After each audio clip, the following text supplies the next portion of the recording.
birth control does impact every single part of the body. It impacts our mineral status. It impacts our gut, our liver, other detoxification organs, our brain. Birth control is a band-aid. It's not getting to the actual root problem that's causing those symptoms to begin with. The purpose of today's episode is to give you some actionable and realistic steps.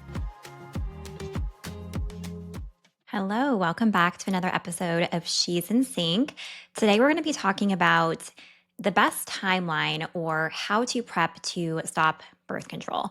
So I've had a lot of people recently reaching out to me, kind of chatting about, hey, I want to stop birth control. I'm doing some preliminary research, what I should be doing, which first and foremost, I think is fabulous because, back in the day, when I say back in the day, I even am thinking like 5 years ago when I was looking to stop, I had no clue that there was a right and a wrong way to stop birth control. I always thought that it was very much like you just stop and kind of see what happens, and then you manage the symptoms when they come. And clearly that didn't work out for me because that's why I had such a horrible time struggling with acne, irregular periods, anxiety, post-pill. And that's what kind of brought me to this line of work because with my deeper digging and backtracking and kind of reverse engineering it to get to the root of those symptoms, I realized that all could have been avoided if I did the proper prep work ahead of time. And if I had someone like myself to kind of walk me through and guide me through what that would look like. So the purpose of today's episode is to give you some actionable and realistic steps. Whether you have already come off birth control, we're going to be talking about that. If you did quit cold turkey, totally fine. You're not screwed. There's definitely things we can do. And for those of you who are maybe in the beginning stages of researching or you have some plans of wanting to come off, we're going to be talking about what you should be considering and a plan of attack and plan of action for moving forward to have a smooth transition. So first of all, I want to say there is no perfect time, right? But timing does matter in some situations. You don't need to just say like it has to be when I'm super stress free and when life is going well and everything is perfect. Of course, life is life. There's never going to be the perfect time to stop. However, one thing to consider is if you are maybe in a big life transition or have a big life transition coming up. Maybe you have a wedding or you are traveling, you have a more stressful period of work, you're moving, you have relationship changes. It may not be the best time to quit birth control during that period of time if you can manage it. And again, there are definitely things that we can do to make that transition as smooth as possible, regardless of if you have more life stressors going on. But that's just one thing that, if in your control, kind of look at your calendar, bird's eye view. Is there anything big coming up that you can predict? Life can be really unpredictable, but are there any events coming up that you can predict that might be stressful or, might be kind of more than you typically could handle? Because the reason I say that is because stopping birth control is a big shift for your body. So kind of going back to the mechanisms of birth control, it's shutting down your body's natural ability to create and make its own hormones. And it's flatlining your hormones so you're not having those natural ebbs and flows like we should as women throughout your menstrual cycle. So that is going to put more stress on your body when it doesn't have those artificial hormones anymore. It's going to have to relearn how to make and how to properly manage its own hormones. And we also know that birth control does impact every single part of the body. It impacts our mineral status. It impacts our gut, our liver, other detoxification organs, our brain. So it really is a shift for our body. And that's why quitting cold turkey, especially for women who started birth control for a reason other than pregnancy prevention, if you started for maybe to help with your acne or period issues, missing or irregular periods, painful periods, all of those things, that's where we really want to be intentional about prepping, because those things are just going to come back if you didn't address the root cause, which birth control is a band-aid. It's not getting to the actual root problem that's causing those symptoms to begin with. I always say that. That's the hill I'll die on. And we want to be making sure that we're getting to that so that way those symptoms aren't coming back. And oftentimes they'll come back with a vengeance. So for me, with acne, I struggled with acne even before going on birth control. That was just like a added bonus per se of when I was missing my period. That was told, well, that will also help with your acne. So, moving forward, I still did have breakouts when I was on birth control, but I would say they were for the most part more manageable than when I wasn't on birth control because of those mechanisms we talked about. But in the background, it was actually making my skin worse because of all of those things it does with your gut, with your liver, minerals. And so when I came off of birth control, my acne came back even worse. And it was so unmanageable and so stressful, so confidence wrecking. And I tried literally everything to fix it. If you've been listening to the podcast for a while, you know that story. If not, go back to some of my previous episodes if you want to take a deeper dive into my acne healing journey from a natural root cause approach after stopping birth control. But anyways, that is something to consider if you had symptoms before starting birth control, getting to those root causes and intentionally preparing your body ahead of time. So choosing a time when you aren't too stressed, there's not a big life transition if possible, and doing that prep work ahead of time is important. So I recommend ideally at least 3 months of prep work before stopping birth control. The reason I recommend this is because that typically is the amount of time we need to see some traction and some repair. So, my process that I take clients through is we start with a deep dive assessment where I assess their lifestyle, their health history, a bunch of different things. And then we run some functional labs that are targeted towards their specific symptoms. So, I just started working with a client who she wants to transition off birth control, but she's terrified of having painful periods again. She has endometriosis and the pain is so bad. And that's why she was put on birth control. So we want to make for sure that we're getting to the root.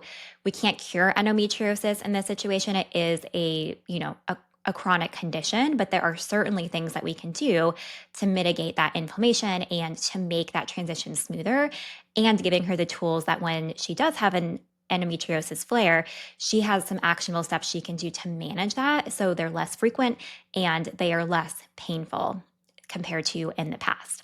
So we're going to do some functional labs to look at her gut health, look at her detox pathways, look at her mineral status, look at her liver health, all of these things. They're going to be really important and give us lots of insight into specific nutrition, supplement, and lifestyle factors that we need to implement for her before she comes off. So that's why I always like to combine the nutrition assessment as well as those functional labs. So you have the data that's backed by science that's based on your body. Because you can do a lot of chat GPTing, you can do a lot of DIY stuff. A lot of women that come into my world, that's what they've been doing. They've been starting that process and it can be really confusing and it just makes it so you're not sure, well, what's right for you. And that's why I'm very passionate about the test versus guess because I've been there where I've just been guessing and throwing things at the wall, seeing what sticks and nothing did. And I wasted so much time, money, and energy with that route versus getting that personalized approach and that personalized plan based on the functional labs and based off of a professional who understands the human body and the women's body specifically is so helpful and important. It's kind of like training for a marathon. You could just tomorrow get up and run a marathon, but if you hadn't been doing that training process beforehand to kind of prep your body, prep your mind, that is going to be really hard for you versus if you did that prep work, you did the training ahead of time for at least a couple months, the marathon is going to be a lot smoother of a process and you probably won't hate it as much. If you just were to run it, it's probably going to be an awful experience and you're going to be like, hell no, like I'm never doing that again. It's the same thing with quitting birth control. If you just stop, of course you can do it. Most people just quit. But that's why they have a lot of those rebound symptoms and have a really terrible time with it because they didn't know they should prep ahead of time and they didn't have that personalized guidance. The prep work is what makes it. So 3 to 4 months ideally, because that gives us time to do that functional lab testing, start a personalized plan. And I will also say, the human body is so unique. Every single person is so different. So for my VIP one-on-one coaching with clients who I'm working with, I require at least a minimum commitment of 5 months for that program at this point in time. That's because I've seen just through working with clients, we have to order the labs and we have to do that assessment that first month. Then we get the lab data back and then we start that personalized protocol. Most of the women I'm working with, they have really deep long-term imbalances that they've been dealing with for many, many years. I mean, I work with women who have been on birth control. Typically, the average that I see is over 10 years, sometimes upwards of like 15 to 20. I'm even working with a client who she's been on for like 25 years. So the longer you've been on birth control, the longer it's been masking that deeper rooted issue and the longer that your body might need to adjust. Everyone's resiliency is different too. Maybe you've been on birth control for 10 plus years, but you have really good genetic resiliency. So your cellular health is pretty good. You have good foundations and you don't have as much work to do, or your body adjusts a lot quicker. Other people, it takes longer to do that, or we have to slow things down. So I know for one of my clients, we started a gut protocol because she had lots of gut overgrowth, but she was coming from a point of being really, really malnourished. And so she started having, lots of acne purging and period issues and stuff like that. So some functional providers will tell you just like push through that. It's called a Herx reaction. But for me, that's the signal from your body of like, whoa, this is too much. Like, let's slow it down. So we backed off the pace and it's been a much more pleasant process with her. So that's another reason why having that one-on-one support can be super, super helpful if you can. Doing that, the lab work, like I said, getting that targeted nutrition, supplement, and lifestyle changes, that's going to be really, really helpful too. And one thing I want to call out as well is if you do need to quit cold turkey, that is okay. You are not, like I said earlier, screwed or destined to struggle with post-birth control syndrome. What you're going to do is you're going to reverse engineer it. And this is what I did. And I do work with clients who have already stopped and they're experiencing symptoms. So, for example, this month I just recently started working with a client who stopped birth control and she's been missing her period. And she's also struggling with some hormonal acne. So we're kind of going back. And one of the first things I ask is, when did you start birth control and why did you start it? So for her, she started it because in high school, she was missing her period. And so to me, that already gives me an indication, okay, there was something already going on at that time that caused our body not to feel safe and for us to be missing that period. For a lot of women, it's under fueling, whether intentionally or unintentionally. And that was definitely or is definitely the case with her. But that gives me good information from the get-go because a lot of women don't start birth control for pregnancy prevention. It's for symptom management, and that's the Band-Aid effect. So we need to go back and talk about why did you start to begin with to gather that information. Another thing too, I was just talking to a friend about this. She ended up having to quit birth control cold turkey after being on it for over 10 years because she developed blood clots. And this happened. This is kind of a PSA to people who, especially if you have a family history or any medical concerns with blood clotting. She missed a dose of her birth control pill. And so what do they typically tell you? They tell you just like the next day, as soon as you can, just take it again. So she took it at night and then in the morning to kind of catch up. A few weeks later, she started noticing in her leg, she had edema, which is like the swelling, water retention of her leg. And at first she was like, oh, this is kind of weird. I'm just going to kind of watch it. And then she just knew in her gut something was off. So she ended up going to the doctor and they found out that she had a blood clot in her leg. And her doctor said it's probably 99% sure from you doubling up on your birth control pill. So that scared her, rightfully so, because that could have, blood clots are serious. That could have led to her dying potentially. And so she was very scared. And so she decided she was going to quit both birth control cold turkey. So we met up for brunch, I think like a week and a half after. And she obviously knows this is what I do. So we were chatting about it. And she was like, I'm just so scared of what's going to happen. But of course, I don't want to go on birth control, but I didn't have time to do the prep work. And I said, it's okay. Don't stress yourself out about that. The best thing you can start with is minerals.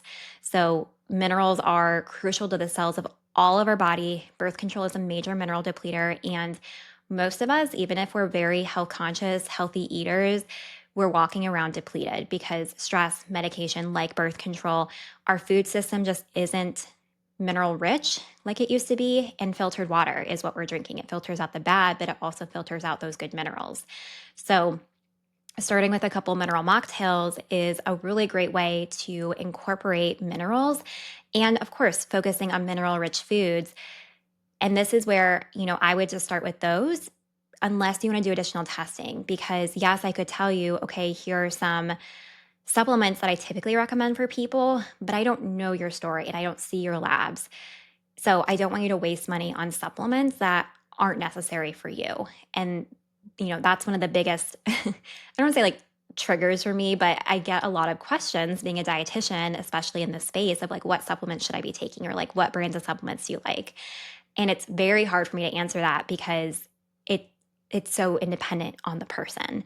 So I really don't, because I don't want people to waste money. I've been there where I was taking so many supplements that were recommended to me by other health professionals that didn't do anything for me. And they weren't actually what my body needed because that person didn't do the testing. So that's where I'm very different with how I approach this. I want to test versus guess so that you're being really strategic with supplementation and not wasting money that could have been used elsewhere. So, starting with minerals, and then of course, just those other foundational things are a great place to start. So, eating enough, sleep, rest. Um, you know, like I said earlier, if you are quitting birth control, like you really just need to make for sure you give your body the space to kind of do what it's going to do. And there can be symptoms after it, and just kind of being curious about, well, what is this? What's my body telling me? And that's where considering functional lab testing after the fact could also be helpful. Symptoms tend to start 3 to 6 months after birth control. So if you have recently stopped birth control and you're like, oh, like I don't feel any different a week or two afterward, I don't want to say like, oh, just wait, like they're coming, because for some people, a very rare percentage of people, like it's totally fine.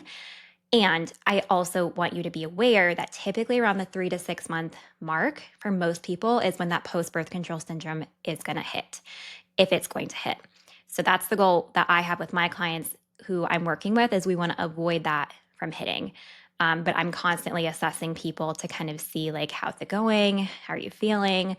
And I have enough evidence now to say like this process of prepping for 3 to 4 months and really taking a whole body approach targeted to the individualized person is effective at helping people avoid those post birth control symptoms. So, in summary, ideally, you want to give your body at least 3 to 4 months to prep. Avoid a super stressful time in your life if possible. Really focus on minerals, functional testing to identify what type of supplements, what type of lifestyle modifications, and specific foods, nutrition components to focus on for your body, because it's going to be so different for every single person. And if you have to quit cold turkey, do those exact same things. Start with those foundations, incorporate mineral mocktails, do the functional testing with a professional if you can, and go from there. Okay, how I am nourishing myself today. So I'm going to do a little bit of how I'm going to nourish myself in the future. I am very passionate, if you don't already know this, about animals, specifically dogs. I'm very much an animal person in general, but I love, love, love dogs and volunteered at a couple local organizations. And I'm super excited this weekend. I'm actually going to be puppy sitting for a little baby German Shepherd. Our organization, Cause for Canines, recently took in a mother German Shepherd who was pregnant and had puppies. So 2 of the puppies are traveling with their foster mom to go to a meet and greet that is a couple hours away. So we have one of the puppies left over who needs puppy sat. And so I volunteered to watch him. And I, of course, love dogs, but I really love German Shepherds, and I've never had a German Shepherd. And I especially love little German Shepherd puppies. I just think they're so, so cute. It's going to be hard to show me a dog that I am not going to love, but I'm really excited. His name's Winchester, and I'm going to be watching him tomorrow.